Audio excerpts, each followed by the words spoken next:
Bismillahirrahmanirrahim. Iyaka na'budu wa iyaka nasta'in.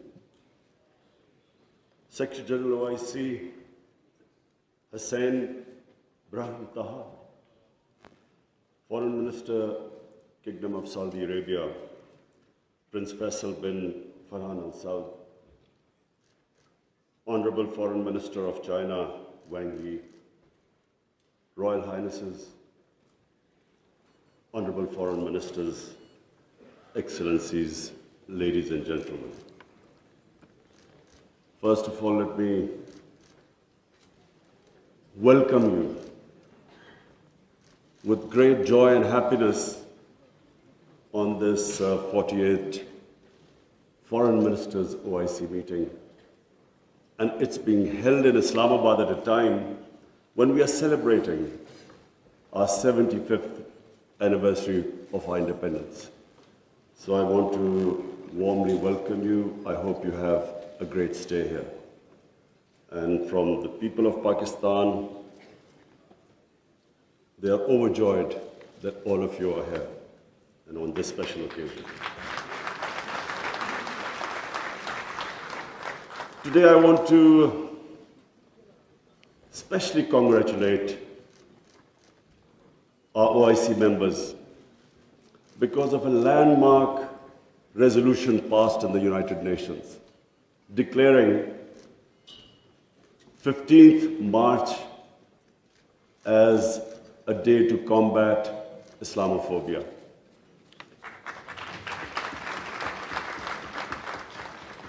But I want to remind people why 15th of March. 15th of March was a day when a gunman walked into a mosque in New Zealand and shot dead 50 people. Why did he shoot them? Because he felt that all Muslims were terrorists. Where did this Islamophobia grow and was allowed to keep growing? After 9/11. What happened after 9/11? Unfortunately, this narrative of Islamic terrorism, Islamic radicalism, this narrative went on unchecked. Respected foreign ministers, I have spent a lot of my life in England, touring all over the world as an international sportsman. And I understand the Western civilization probably much better than most people. I went to university there and then used to spend half my year playing sports in the summer in England. Now I saw this growing. After 9/11, this Islamophobia kept growing. And the reason was, I'm sorry to say, that we, the Muslim countries, did not do anything to check this wrong narrative. How can any religion have anything to do with terrorism? How was Islam equated with terrorism? And once that happens, how is the man in the street in Western countries, how is he supposed to differentiate between a moderate Muslim and a radical Muslim? How can he differentiate? Hence, this man walks into a mosque and shoots everyone he could. Unfortunately, what should have been done and wasn't, the heads of Muslim countries should have taken a stand on this. But instead, a lot of our heads of state kept saying things like, well, we are moderate. The moment you say you're a moderate Muslim, you automatically say that there is some extreme form of Islam. Our head of state at the time, after 9/11, he coined a phrase called enlightened moderation. I understand English better than most. I still don't know what it means. Enlightened moderation was a term to appease those who were relating terrorism to Islam. And unfortunately, as a result, there was this perception that there are different types of Islam. There's some radical Islam, there's some moderate, there's some liberal Islam. There is only one Islam, Islam of a Prophet Muhammad sallallahu alaihi wasallam. There is no other Islam. In human communities, in every human community, you have your moderates, you have your liberals, you have your conservatives, you have your fanatics. Every human community has that. The man who walked into the mosque in New Zealand clearly was not a normal person. So, but why no other human community was branded with their religion? 1.5 billion people branded by these terms. And there always should be self-criticism, because that's how you improve. Unless you analyze your mistakes, you can't improve yourself.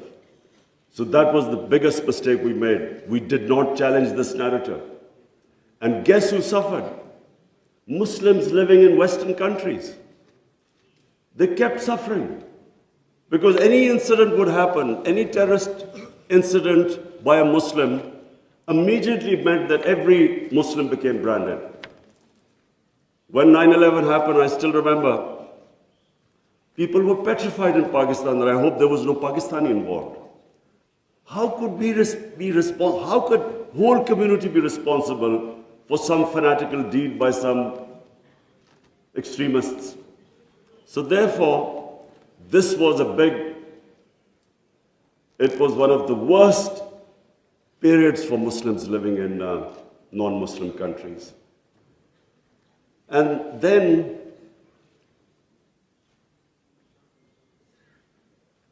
in 1989, there was a book called Satanic Verses, written by a Muslim who knew, because he came from a Muslim family, he knew the reaction in the Muslim world amongst the Muslims if he insulted or mocked or ridiculed our Holy Prophet, peace be upon him. But what happened after 1989 was, rather than again the Muslim world coming up with an intellectual narrative, trying to explain to them that why do we feel, why are we so hurt when a Holy Prophet is ridiculed? Why does it hurt us so much? Living in and knowing the Western societies, I knew why they couldn't understand, because they do not treat religion like we do. Jesus Christ is not treated the way we in the West, the way we treat our Holy Prophet here. So they couldn't understand what was going on. Why were there demonstrations? Why were there death threats to Salman Rushdie? So they kept thinking that the Muslims do not allow freedom of expression. So Muslim world is intolerant. It doesn't allow freedom of expression. They were able to vilify our religion. And yet there was no coherent response from the Muslim world.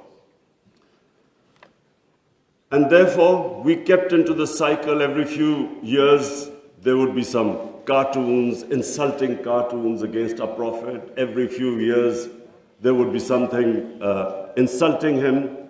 We would respond. There would be some act of extremists. They would not respond. So this Islamophobia, this cycle kept getting worse. And poor Muslims living in Western societies kept suffering. So that's why I'm really pleased that for the first time it has been acknowledged that Islamophobia is a reality and something needs to be done about it. And from now onwards, we hope that we will be able to put forward a narrative that why it hurts us so much. And honorable foreign ministers, let me just say that I only came into politics 25 years ago. I was watching this Islamophobia building up in Western societies. But two, I wanted my country. We were the only country which was which became independent in the name of Islam. And so,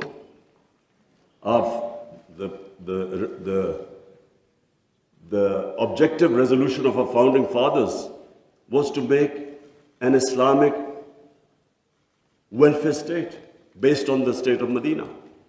So I came into politics 25 years ago because that was my goal. And just in this August gathering, let me just say, in the history of mankind, there was never a more just and humane state. Unfortunately, our children don't know about it. Even we in Muslim countries don't know that the modern state our Prophet created. Forget about Western countries or non-Muslims.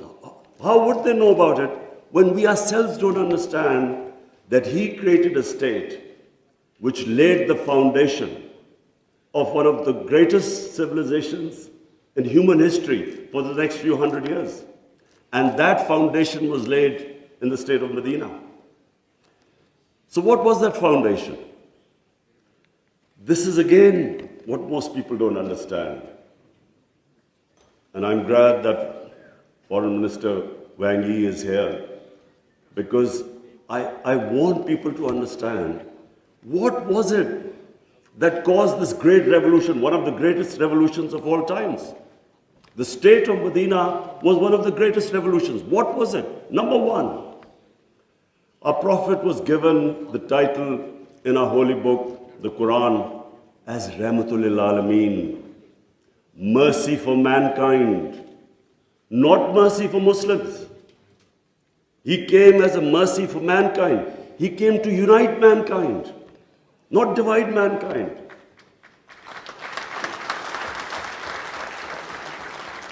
Allah for Muslims is Rahmat, Rabbul Alameen, not Rabbul Muslimeen. We do not understand, we Muslims don't understand the great mission our Prophet came in this world for, to unite humanity. The Charter of Medina was signed with Jews, with Christians, with Sabians, and with pagans. All became part of a human community. We don't even realize that in 10 years which the Prophet came to Medina and then he left this world, people think that it was, through conquest and through the sword. Hardly anyone knows that in these 10 years, there were only about 1,200 people who were killed in battles. In these 10 years, 1,200 people died and Islam spread all over Arabia. So it was a revolution of ideas. He created a new system. So the state of Medina, he created the best rule of law. The basis of a civilized society is rule of law. His saying that even if my daughter commits a crime, she will be punished. No one is above law. His saying that many nations before you have been destroyed, where the powerful crooks were exempted, were given immunity, and poor crooks were put into jail. If you look at the world right now, Excellencies, I can tell you, just look at all the poor countries. Look at the countries which have poverty. There will be one thing in common. They cannot catch the white-collar criminals. They only end up putting petty criminals in jail. This is the biggest problem which our Prophet, peace be upon him, predicted almost 1,500 years ago. The developing world is poor not because they lack resources, because they cannot put the powerful criminals in jail. There's a fact-eye panel report by Secretary General of the United Nations. According to this report, and this will shock all of you, that every year, $1.6 trillion leave the poor countries and end up in tax havens and in the developed world. $1.6 trillion according to the fact-type panel report of the UN Secretary General. Just imagine what is going on. Poor countries are being robbed simply because we cannot put the powerful criminals in jail. We cannot bring them under the rule of law. This is what our Prophet predicted. And this was the state of Medina where he set up this system of rule of law, no one above. And two of the first four Khalifas, two of the first four heads of state of Medina ended up in court of law. And one of the most revered and respected figures of Islam, who was the fourth Khalifa, he loses a case against a Jewish citizen because the judge refused to accept the testimony of his son. This was the justice system there, which laid the foundation of this great civilization. So what does it show? Number one, that minorities were equal citizens. They were equal citizens in front of law. There was no discrimination. Secondly, it shows that a common citizen could win a case against the head of state. No one was above law. This is 600 years before the Magna Carta was signed in England, which was the beginning of the democratic struggle of Britain. And it took them years before they could actually bring their head of state under the rule of law. This is what happened in the state of Medina. It was ahead of its time. And then it was the first welfare state in the history of mankind. Compassion, humanity. It was a state which took care of its weak, its orphans, its widows, its poor people. It was the first time pensions were introduced in the state of Medina. They took care of the old people. A compassionate state. A state where they wanted to please the Almighty. How do you please the Almighty Allah? By looking after His human beings, especially the weak. This is what happened in the state of Medina. And today, I feel sad whenever I go to Scandinavia. I see what a welfare state should be in all over the Muslim world. Look at humanity there. Look at the way they look after the weak. In fact, sometimes I'm sad because they look after the animals better than some of us look after our human beings. And remember, He's Rahmatullah Alameen, so whoever listened to His message, whichever human community will prosper. It doesn't matter because for all humanity, He brought the message of mercy. If you look at Switzerland, in the rule of law index, Switzerland is 99%. 99%. So with hardly any resources, it is one of the most prosperous countries in the world. So as I said, anyone who goes by the model of Medina will prosper. And then, quest for knowledge. Foreign Minister Wang Yi, you'll be surprised, one of our prophets saying, he said, even if you have to go to China to learn and quest for knowledge, you must go there. Now first China at that time was center of knowledge, but it meant even risking your life. Going from, at that time, Arabia to China meant you might not come back. So that was the quest of knowledge. You have to seek knowledge from cradle to grave. He sparked off this great knowledge revolution. For hundreds of years, the top scientists were Muslims because they thought quest for knowledge was a sacred duty. Look at the situation in the Muslim world today. How much do we have a quest for knowledge? And then we get so much, wherever you go, Muslims we imprison our women have no rights. And sometimes, it almost seemed that the US invaded Afghanistan to liberate their women. There was no other reason except to liberate the women. Somehow our women are in prison.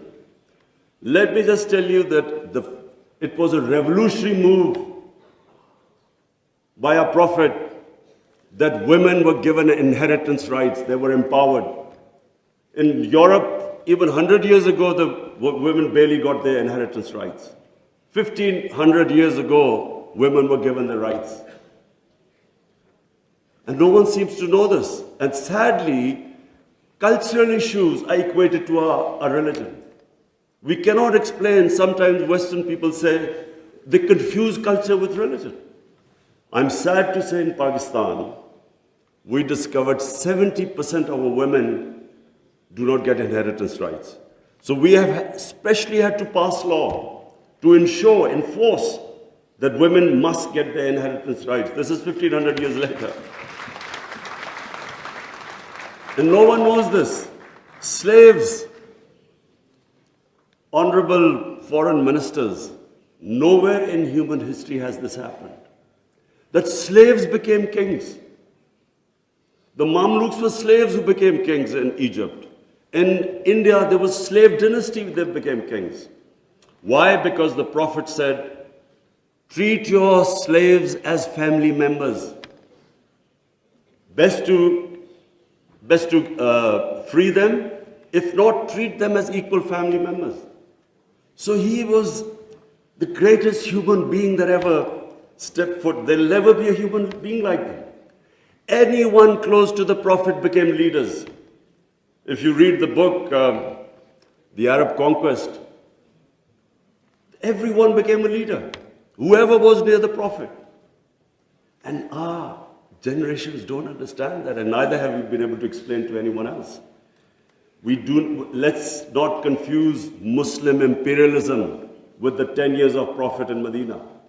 Let's not confuse that, because that was not what the Prophet preached, where the Muslims went all over the world conquering. It is not what the Prophets, the whole revolution was of ideas.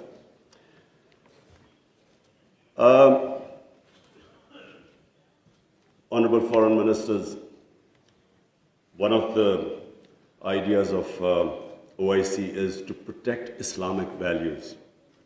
So now I will say something which is completely different. I believe that Islamic values never have been so much under threat as they are right now. And I bring this to this August assembly because when I became the Prime Minister, I asked the police chief, asked him what the crime chart. I was amazed to note that sex crime, child abuse and rape is the fastest growing crime in this country. So we did further investigation. We discovered that the mobile phone, the sort of pornographic material available on the mobile phone to children, this has never happened in human history. So the material available is causing havoc in our society without us knowing. Parents don't know what's happening when the child goes into his room or something. They don't know what he's watching on his mobile phone. It is very important that this August forum, we should plan how to combat this, because it is already having a huge impact. We have a rise in divorces. We all know that the more vulgarity, the more a society gets permissive, it has a direct impact on the family system. One of the most important things about Islam is that our religion protects the family system. We have values like we respect parents. We have respect for our teachers. But the culture that is coming through, social media, we really need to think carefully, how are we going to protect our generations? I have formed in Pakistan a Rahmatul Alameen authority of scholars. The whole purpose is how are we going to give an alternate point of view to our children, cartoons. How do we, because children get influenced from that age onwards. How do we strengthen our children against this unpredictable social media revolution? How do we know where it is going? So I think that I thought at this meeting I should mention, because we need to start thinking about alternate media, how we can combat. You can't stop social media, but we can give our children, fortify them, strengthen them ethically and morally. Now I come to two important political issues. One is Palestine and the other is Kashmir. Honorable Foreign Ministers, we have failed both the Palestinians and the people of Kashmir. I'm sad to say that we have been able to make no impact at all. They don't take us seriously. We are a divided house, and those powers know it.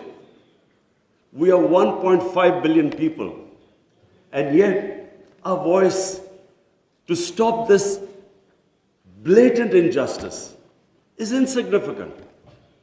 We are not talking about conquering some country. We're simply talking about the human rights of the people of Kashmir and Palestine, the international law, which is on their side, United Nations Security Council resolutions that back their right. In Kashmir, the international community promised them the right to decide their own destiny through a plebiscite. That right was never given to them. In fact, the special status of Kashmir was taken away illegally by India on 5th August 2019. Nothing happened because they feel no pressure.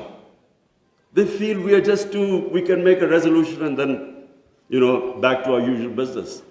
I'm not talking about altering our foreign policies. All of us countries have our different foreign policies. But on core issues, I am asking the OIC that unless we have a united front, we will keep these abuses will happen. Like in Palestine, it's daylight robbery going on in Palestine. The only hope I have is now because of social media, first time in Western countries, there's awareness of what's going on to the poor Palestinians. That is so far much more than the OIC. It's the mobile phone and the spread of information of the injustices being done to the Palestinians. That is the best, at the moment, the best way to protect them, not us. In Kashmir, it's a war crime, according to the 4th Geneva Convention, to change the demography of an occupied land. India is changing the demography of Kashmir by making the Muslims from a majority to a minority, by bringing in settlers from outside. This is a war crime. Yet no one has pushed about it. Neither India has pushed nor Israel, because they think we are ineffective. So, Honorable Foreign Ministers, let me just say that the way the world is headed, I'm afraid it's headed the wrong way. There's a Cold War almost started. There is a chance of world being divided into blocks. We 1.5 billion people, unless we're united, unless we take a united stand, we'll be nowhere. As what I'm scared to say where the future is headed right now. Before I come to Ukraine, I just want to talk about Afghanistan. It is extremely important that we stabilize Afghanistan. After 40 years, and no nation has suffered as the people of Afghanistan. 40 years of conflict. Finally, there is no conflict going on. The only danger now to Afghanistan is that through the sanctions and non-recognition, they might end up having a humanitarian crisis. Already the people are falling below the poverty line. Already there's a brain drain going on. So it's extremely important that we help the people of Afghanistan. And I say this because a stable Afghanistan is the only way, I repeat, it's the only way we are going to be able to stop international terrorism from Afghan soil. No other country is going to be able to do it. Let's not be delusional that some other country will come in and sort of through drones or something fight terrorism. It's not going to happen. The only hope is a stable Afghanistan government that can take care of international terrorism. I want to add a word of caution. Anyone who knows the Afghan character should be cautioned that please do not push the people of Afghanistan to do things where they feel that their sovereignty is being threatened. They are very proud, independent-minded people. They have always fought for their sovereignty for hundreds of years. They do not like the idea that someone is dictating to them. So I would caution that let's help them, let's encourage them, let's get them involved in the international community. And I believe that the people of Afghanistan are strong enough to evolve and go in the right direction. But please let's remember that the Afghan character does not like outside interference. And finally, I come to Ukraine. I'm, like I think everyone here and the rest of the world, we're all worried about what's going on there. May I suggest that the OIC, during its discussions, the foreign ministers, we should think about how we, represent 1.5 billion people, how we can mediate, how we can bring about a ceasefire, how we can try and put an end to the conflict. I'm going to meet His Excellency Wang Yi after this, and I want to discuss how maybe OIC, along with China, how we can all step in and try to stop this conflict, which is going to have, if it keeps going the way it is, it will have great consequences for the rest of the world. I have already, as the head of the government here, I can tell you that we are already suffering. Oil prices have gone up, gas prices have shot up, wheat prices have gone up because of this war. And if this keeps continuing, this is only going to get worse. So therefore, we should, all the countries which are non-partisan, we are in a special position to be able to influence this conflict. So as I said, I would want the foreign minister, Shah Mahmood Qureshi, please discuss with the other foreign ministers, and I will discuss with His Excellency, the Chinese foreign minister, how we can all, as a bloc, OIC and China, how we can influence the events in Ukraine and stop this and have some ceasefire and resolve this conflict. Lastly, honorable foreign ministers, let me again say what a pleasure it was to welcome you to my beautiful country. I want to end by saying, again, I repeat, that the world is moving in a direction which is sadly worrisome for all of us. In bloc politics, in Cold War, and this 1.5 billion people we keep underestimating the strength we have. Somehow we lack self-belief. As a sportsman, I can tell you that a team that has self-belief will defeat a team that is far more talented but doesn't have self-belief. We don't have self-belief. We somehow look to others to help us and get justice. But as where the world is headed, it is extremely important that we get united and on certain core issues take a stand. And let's not be dragged into this, into blocks, into the conflicts. We should stay as a bloc and show our power in bringing about peace rather than becoming part of some conflict. Thank you very much.